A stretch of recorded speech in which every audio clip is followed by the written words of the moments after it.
I'm Elizabeth Vargas. It's a day to talk inflation, AI, and icebergs. You heard that right. America's News starts right now.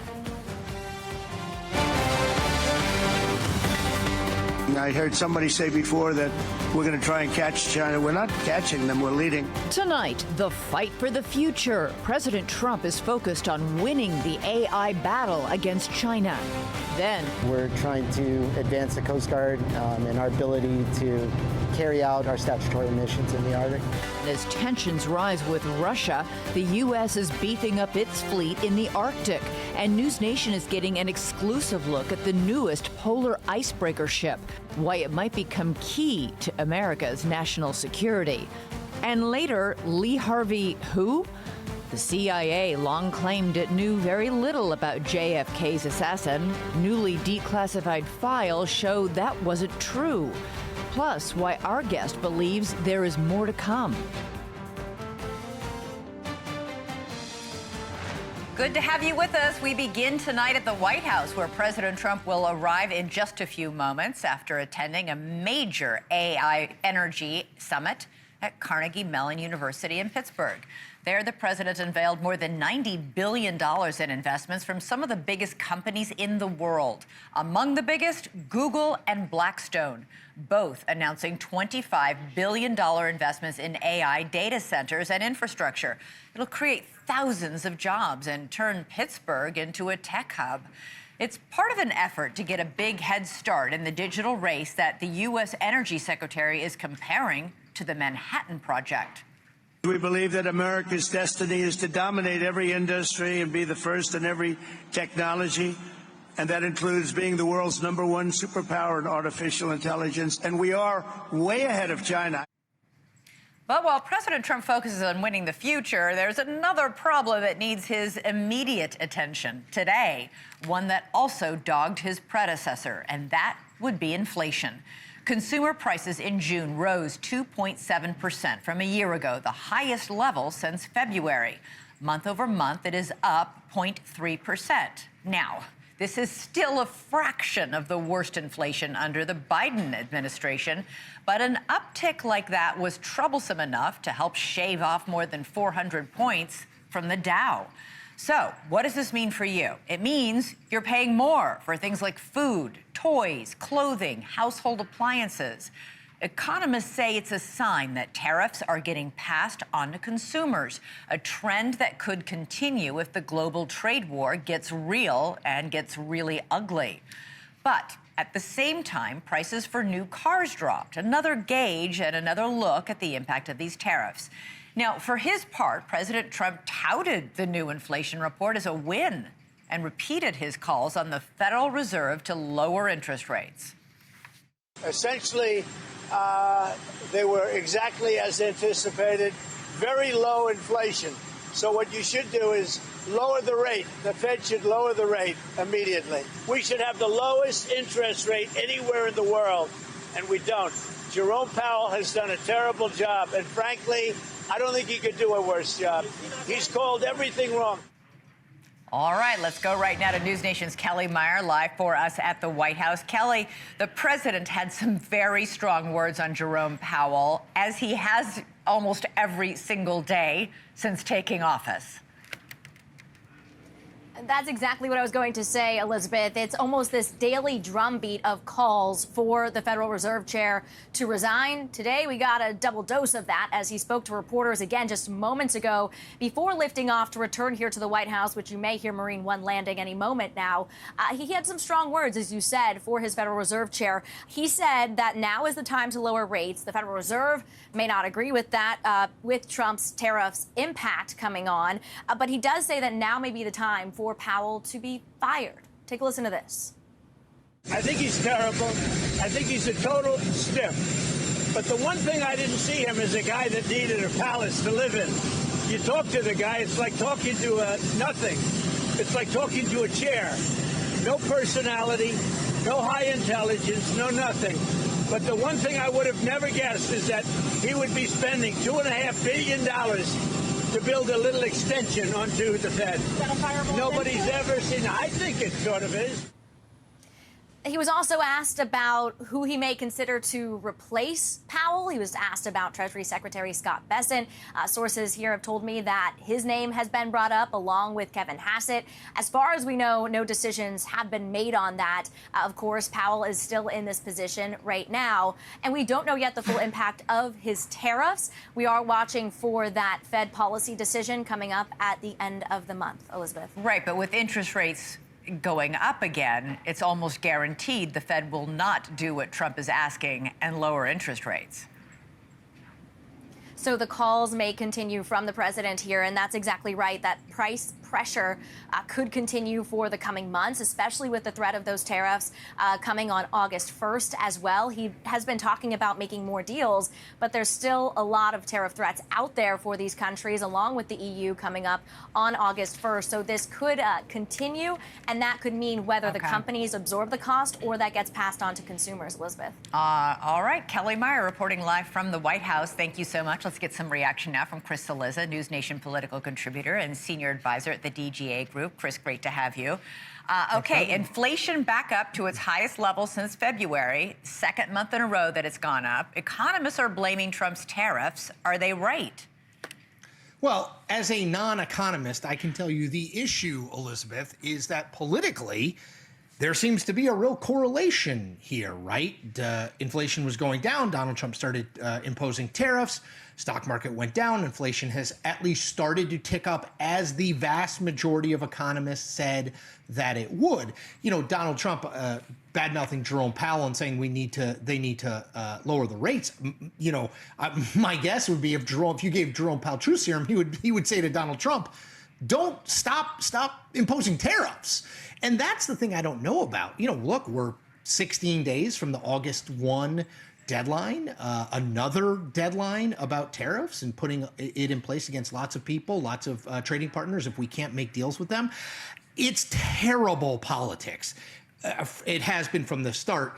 It now is looking like the promise that most economists made that tariffs were going to drive up inflation. And I'd note, Elizabeth, it's inflation on things like furniture, clothing. These are things that will impact people. And is food. Starting to happen. Food.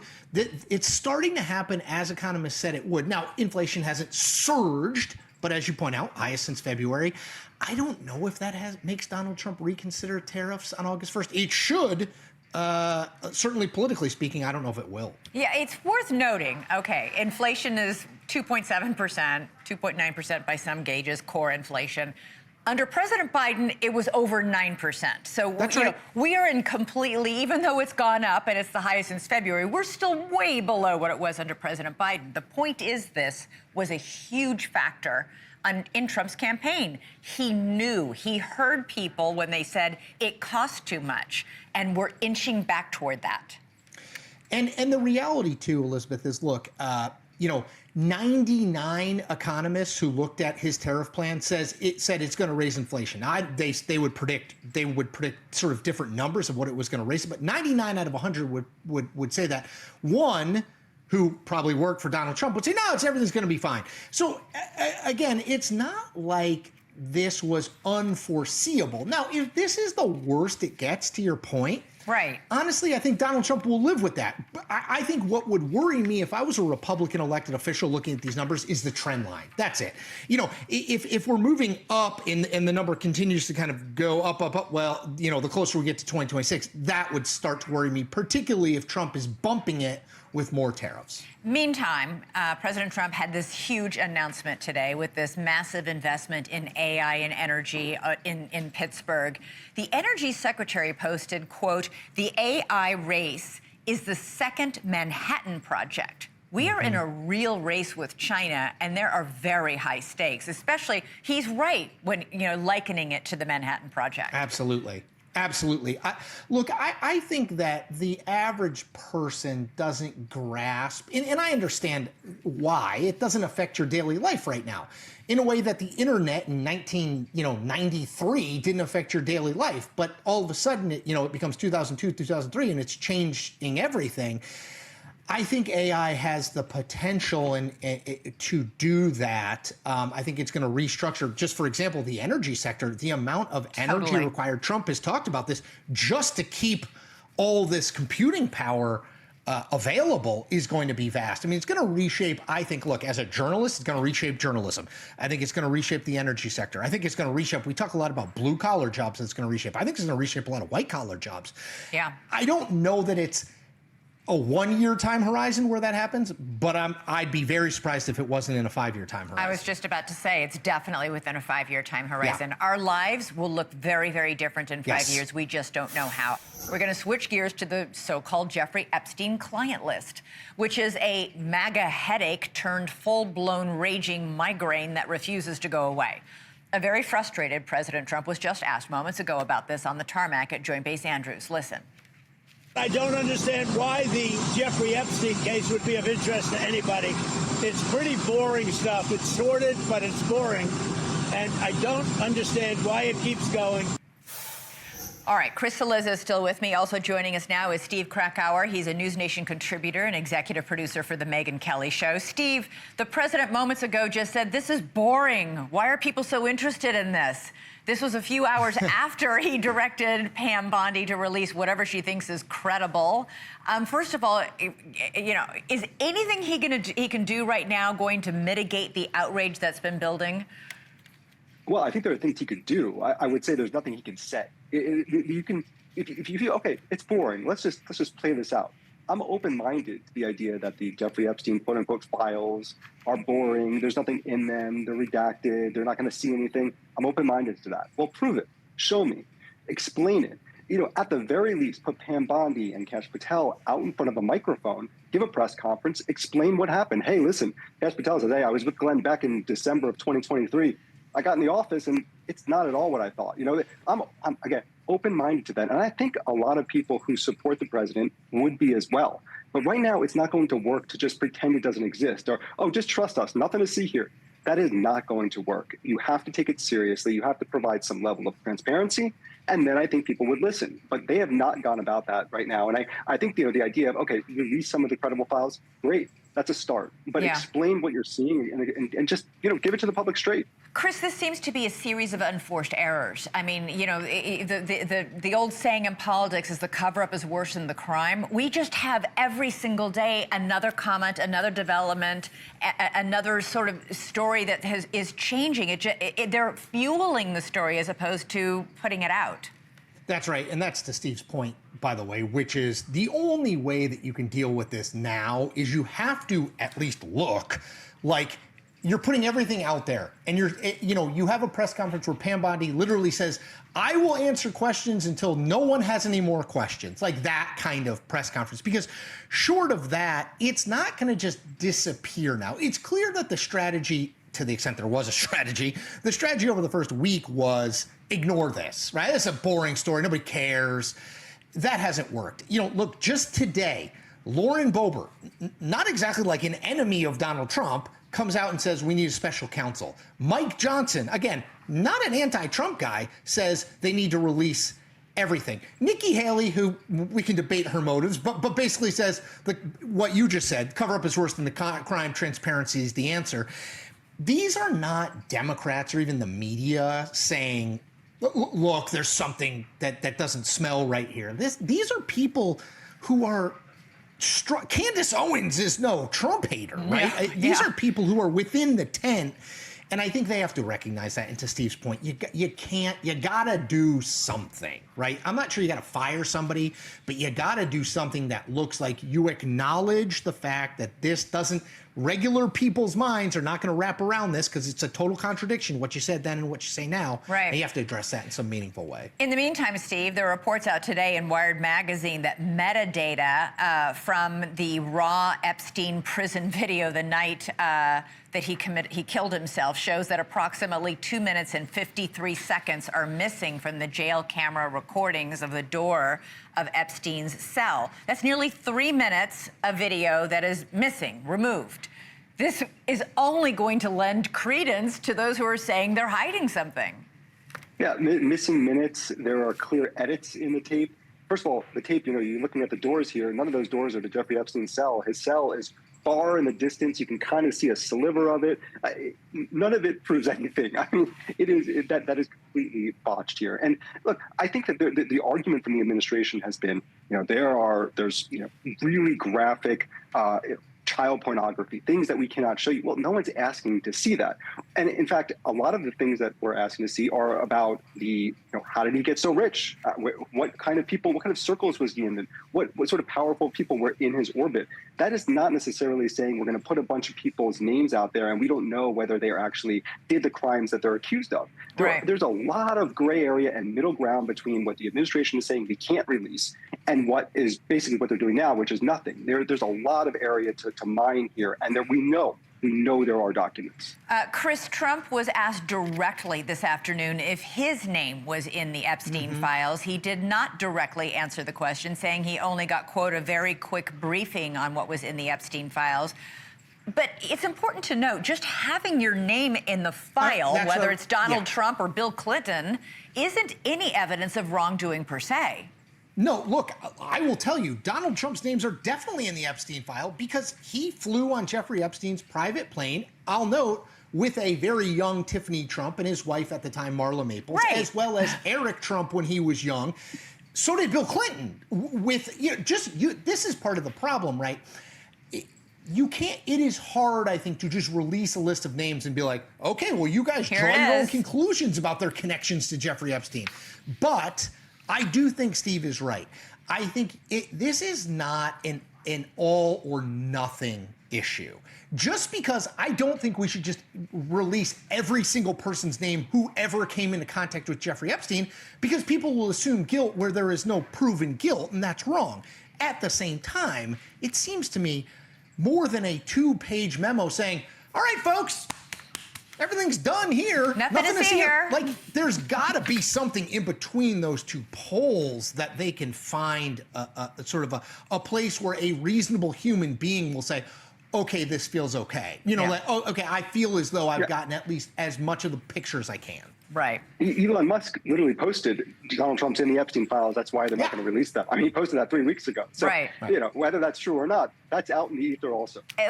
We've known that his name is in the Epstein files. We've known he flew on the Epstein plane for years now. Again, I mean, I would be shocked if that would be the reason why. And by the way, Pam Bondi is not freelancing here. I think we can all agree. She's acting at Donald Trump's direction, yes? Well, it certainly appears that way, and at the very least, it's that's also about the finesse here. It's like, okay, if the directive is we're not releasing any more files, that's one way of going about it, but explain it. You can't just pretend it doesn't exist. A little more artful. All right, Chris Cillizza, Steve Crackour. Something tells me the story's not going to go away today, so stay tuned. Thank you so much, both of you, for joining us. Elizabeth. All right. Coming up for us, studying while Jewish. It can make you a target on some campuses. Will the latest congressional hearing on college anti-Semitism make a difference? I'll speak live to the chairman of the committee that is taking that issue on next. And then later, there's a new Cold War for control of the Arctic. And spoiler alert, we're not winning it. NewsNation got an exclusive look at a new icebreaker ship that could help us catch up to China and Russia.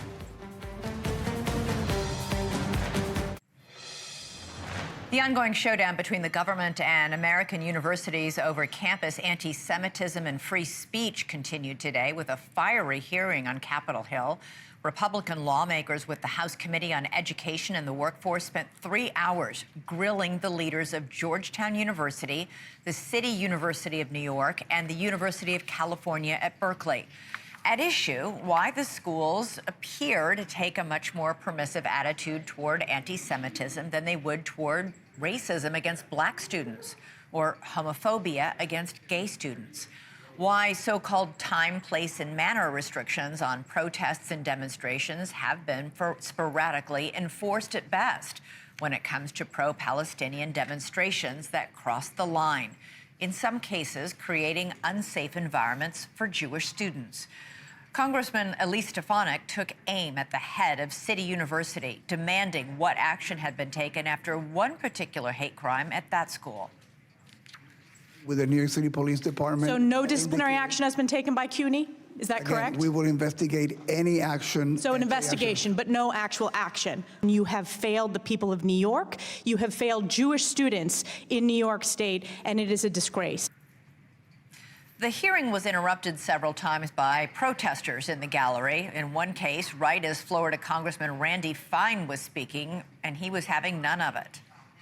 Emmanuel Ness, the chair of your political science department, said he supports, quote, resistance by any means necessary, which includes violence. How can you say those statements that you support your Jewish friends? Shut up and get out of here. Gentlemen will suspend. Gentlemen will suspend. Get out of here, you loser.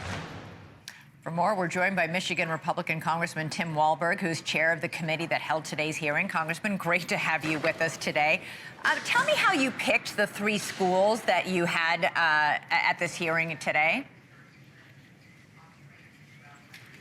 Well, Elizabeth, it's good to be with you. And the pick of the schools were across spectrum. We wanted to make sure that we've touched not only Harvard or Columbia, Rutgers, other Ivy League schools, Penn, but we want to look at other schools as well that have had significant problems on their campuses, schools that appeal to different people. CUNY, City University of New York, really has a more moderate income student load that is there. Cal Berkeley, of course, is known for demonstrations of all kinds over the years that go on at college campuses. Georgetown is right here in the heart of D.C., a religious university as well. So we wanted to get a cross spectrum because, bottom line, Elizabeth, we want schools all across the nation to know we're not going to accept this, and this isn't going to go away as long as anti-Semitism continues to erupt on campuses and destroy opportunities for Jewish students. And anti-Semitism seems to reign. The chancellors of all 3 universities denied accusations of anti-Semitism. The chancellor of Berkeley pointed out that not all pro-Palestinian beliefs are necessarily anti-Semitic, the same way that not all critics of Israel are anti-Semitic. In fact, many Israelis are, in fact, critical of the Israeli government, and many Israelis believe Palestinians have a right to have a state of their own. Do you agree that in some cases there is nuance here? Well, there is nuance, but all 3 of the university chancellors, presidents, indicated, yes, there was anti-Semitism on their campus. Our concern was that they've done very little to stop it until we called on them to have them in front of a hearing. Then we found responses including suspension of some faculty, suspension of a student, and things like that, but not until the push came. It was not Jewish students or Jewish individuals disrupting our hearing today. It's very clear this is unique to Jewish students who are followed home, who are threatened, who are quoted texts by their oppressors, and I think that word is useful in what they're attempting to do on campuses to destroy the opportunities for Jewish students and, in fact, run them off the campus. What should these schools, not just these 3 schools, but colleges across the country, be doing with these pro-Palestinian, and I don't want to say because they're not all they're not monolithic, but these protesters who are, in fact, anti-Semitic and who are, in fact, in some ways harassing and scaring Jewish students there? Elizabeth is absolutely right there. Not all pro-Palestinians are anti-Semitic necessarily. But sadly, what we're seeing is the pro-Palestinians that are anti-Semitic are ruling campuses. We know campuses all over the United States that don't allow anything like this to happen, have stepped out early and said, we will not allow anything that goes beyond free speech that takes away the rights and the opportunities of students on our campus.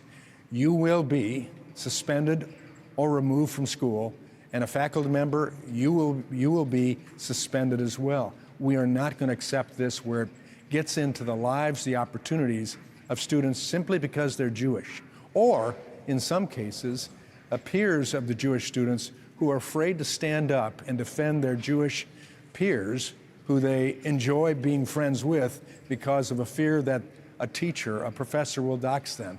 That's not a learning environment that ought to be on our college campuses, and it spreads into anti-Americanism as well. And very quickly, you know, we've had several of these Jewish students at several universities on this show to talk about their experience. We've seen in so many cases these pro-Palestinian, anti-Semitic protesters masked, their face is completely covered. Why not insist that these schools say you are not allowed to protest for anything? You know, you can't even protest high prices at the cafeteria with a mask on. In other words, if you want to exercise your free speech, show your face. I agree totally with that, and I appreciate our president, this administration, calling out that opportunity to say, you will not have masks on campus. Now, that again goes down to individual campuses. And there's where we have the power of the purse. To enforce it. Because the federal dollars going to schools, especially schools, to enforce it, absolutely.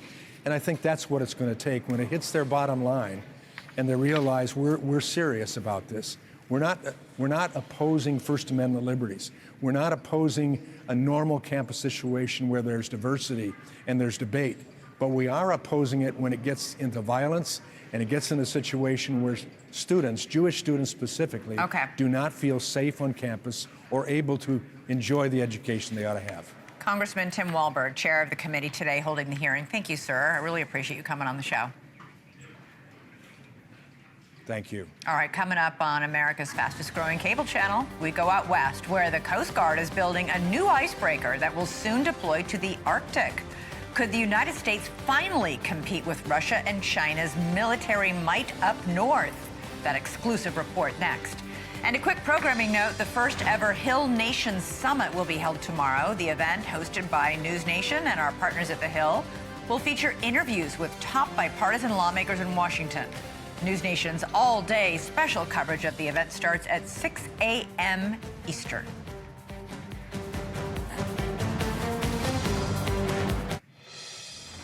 As the world waits to see how Russian President Vladimir Putin will respond to President Trump's ultimatum on a peace deal with Ukraine, another conflict is simmering, or maybe thawing is the better word, in the Arctic.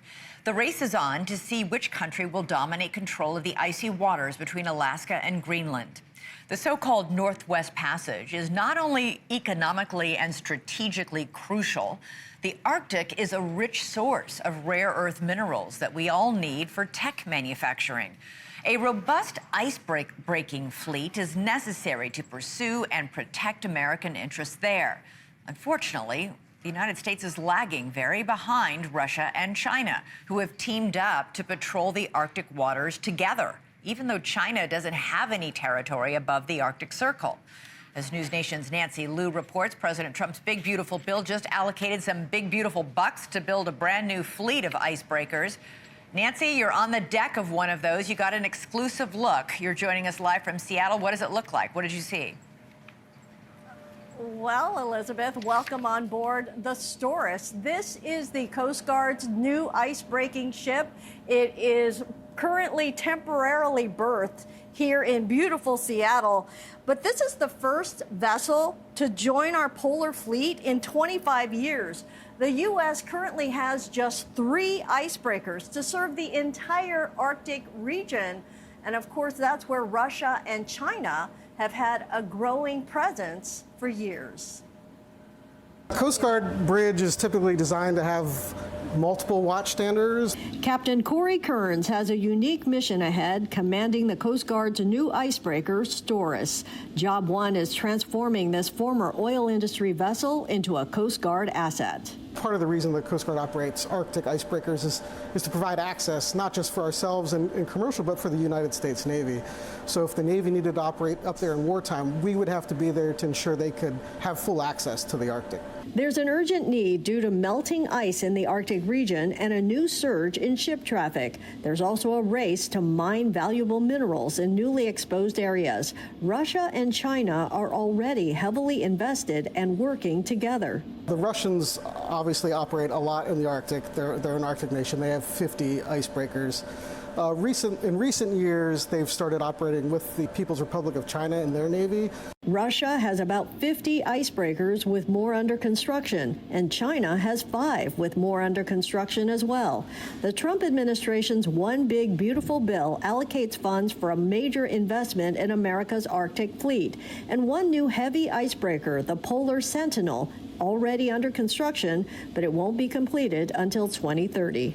I think that the U.S. is adapting to the geopolitical realities of today, and we're trying to advance the Coast Guard and our ability to carry out our statutory missions in the Arctic. With a potential literal Cold War in the future, the U.S. is also beefing up military personnel in the region. More than 22,000 active duty service members are now stationed in Alaska, including specialized Army units, which have been Arctic training for the past several years. So the sense of urgency stretches from land to sea. Icebreaking offers the U.S. an opportunity to project sovereignty into areas where we don't typically have access. As there's more access to the Arctic regions, gives the Coast Guard an opportunity to be a part of that. Now, according to the Coast Guard, for any potential future conflict in the Arctic, icebreakers would be the front line. Now, the Storis, it is leaving Seattle next week. It heads to Juneau, Alaska, where it'll be commissioned, and then it sets sail for its first Arctic mission in a month or two, when I think you'll probably hear something like that. And I don't know if that makes me the captain now, Elizabeth. Unless you're heading up to the Arctic for a few months, let's not make you the captain quite yet. Nancy Liu, thanks so much. Interesting report. Coming up for us, for the past 60 years, the CIA said it didn't know anything about Lee Harvey Oswald before he assassinated President John F. Kennedy. Well, new documents just obtained by the Washington Post reveal that's a lie. Will we ever get the whole story? The journalist who called for transparency decades ago joins me live next. All right, you're permitted to roll your eyes when you hear the words conspiracy theory, but every once in a while, some new evidence is declassified that makes even the most skeptical wonder what else the government might be hiding. Today is one of those days, and the topic, once again, is the assassination of John F. Kennedy. According to new documents obtained by the Washington Post, the CIA knew much more about Lee Harvey Oswald prior to JFK's assassination than it led the public to believe. It turns out a CIA officer known as Howard had the assassin on his radar for months. That officer's real name was George Joanides, and in 1963, Joanides helped oversee a group of Cuban students who were opposed to Fidel Castro. The group had contact with Oswald, who claimed to share their beliefs. Now, for the last 60 years, the CIA has denied that this officer, Howard, ever existed. It also claimed it wasn't monitoring Lee Harvey Oswald in the months leading up to the assassination. Both of those claims now appear to be false. The revelation will, of course, fuel speculation that there was a larger cover-up, but was there? Our next guest has spent his entire career fighting for the truth. Longtime JFK researcher and Washington Post reporter Jefferson Morley says he told his editors back in 1999 that Officer Joanides was a front-page story. The Post squashed the story at the time. Today, 26 years later, that story made front-page news. Jefferson Morley joins us now. I guess better late than never. You call the story... Exactly, Elizabeth. You know, I always said this was a good story, and the story that the Washington Post published today proves that. This is a very newsworthy story about an aspect of the JFK assassination story that was never known before and has now been confirmed. These false statements that the CIA made about its lack of knowledge. One of the authors of a memo to that effect has come forward and admitted that his memo was false, which is welcome. We're beginning to get to what was really going on. But the story here is this cover story. We didn't know anything about Oswald before the assassination.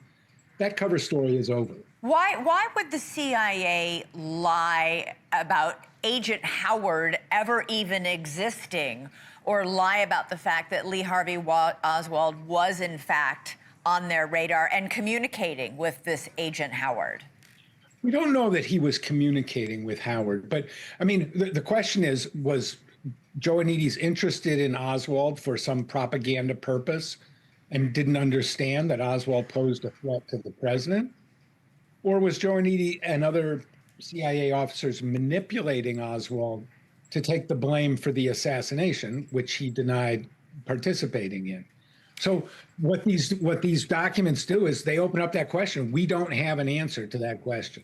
Joanides was assigned in later years to be a liaison between the CIA and Congress as Congress tried to investigate the JFK assassination. He stonewalled Congress repeatedly on information. He was later given a Career Commendation Medal in 1981 for his work as that liaison. Was the CIA rewarding him for inhibiting the investigation? The memo recommending him for the medal makes quite clear that he was honored for doing exactly that. What we have here is, you know, a CIA Fox was in charge of the JFK henhouse. You know, the person who was supposed to be guarding, the person who was supposed to be getting at the truth was actually preventing it from coming out. Congresswoman Anna Paulina Luna, who pushed for these files to be released and made public, said this confirms that the CIA was lying to the American people and that there was a cover-up. Is she right? Yeah, these documents show that very clearly. This episode where Joanides was interested in and monitoring Oswald has never been explained. It was explained with the story, oh, Oswald was a lone gunman and we didn't know anything about him, okay? That second part now has been definitively debunked. They did know about him. The Warren Commission decided after its investigation that Lee Harvey Oswald acted alone. Years later, a congressional investigation in 1976 determined that Lee Harvey Oswald was part of a, quote, probable conspiracy. Do these files released today shed any light on which of those two conclusions is correct? Because they can't both be correct. They certainly call into question more the first conclusion. The Warren Commission. Yeah, the story of a lone gunman, that's been at least half debunked by this file. Lee Harvey Oswald was not lone. He was watched and observed by senior CIA officers in the fall of 1963, in the weeks before President Kennedy was killed. There's no longer any dispute about that. All right. Jefferson Morley, I'm sure you were gratified to see that headline today on the front page of the Washington Post, finally, nearly 3 decades after you were pushing for it. Thanks so much for joining us tonight. Thanks for having me, Elizabeth. All right, coming up, back to the top, our story that we started our show, that bipartisan effort brewing to get the Justice Department to release all of the Epstein files. Chris Cuomo is going to talk with one of the lawmakers working on a bill. He joins me live with a preview next.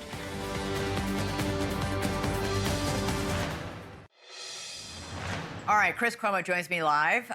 You'll be speaking with Congressman Ro Khanna, a frequent friend of your show, and one of the more moderate and reasonable voices in Congress, who's teaming up with bipartisan members on a bill that would require the Attorney General, Pam Bondi, to release the Epstein files within 30 days. I told you it wasn't going away. Yeah, it's definitely, it's this building. Has become a metaphor for transparency. Yeah. And I got to tell you, this is something I don't see very often. I get why the president is dismissive of this, because he is not wrong that who cares about Epstein? If they had other cases to make, they would have made it. Biden had the documents. He hasn't been told by any of his people that there's anything explosive in there to worry about. But he is greatly, greatly undervaluing what this meant as a sell proposition to MAGA about finally getting justice against the establishment, against the rich who have a two-tiered system of right and wrong in this country. That's what it means to people. And weirdly, Elizabeth, it's what is joining the fringe on the right with the fringe on the left. Right, right. They're all saying the same things now. Now it turns out the reason we can't find out is because Epstein was a Mossad agent. You knew Israel had to be in there somewhere. If there's something bad going on, you know Israel has to be in there somewhere, right? Yeah, but that's been a rumor for so many years and has been debunked repeatedly over many years. But but can you prove it's not true? No, I can't. Can you prove it's not true? Can you prove you're not a Mossad agent? You can't prove an absence. You're very smart, well-traveled. I've had questions. Yeah. Some say at least a little too you much. could be a Mossad agent. Some say. Anyway, have a great show. She didn't say no. She didn't say no. Thank you for watching. Subscribe below and download our NewsNation app right now on your phone, and you will get fact-based, unbiased news for all Americans.